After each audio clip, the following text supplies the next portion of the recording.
నమస్కారం. ETV news కు స్వాగతం. ముందుగా ప్రధాన అంశాలు.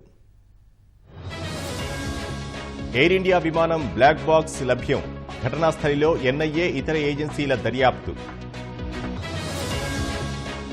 ప్రమాద స్థలిని సందర్శించిన ప్రధాని మోదీ. ఆసుపత్రిలో క్షతగాత్రులకు పరామర్శ. డిఎన్ఏ పరీక్షలకు క్యూ కట్టిన బంధువులు. పలువురి మృతదేహాలు అప్పగింత. విమాన ప్రమాదం దృష్ట్యా డీజీసీఏ కీలక చర్యలు. బోయింగ్ 787 విమానాల్లో భద్రతా తనిఖీలు. ఎన్నో కుటుంబాల్లో విమాన విషాదం. కన్నీటి పర్యంతమవుతున్న బంధువులు.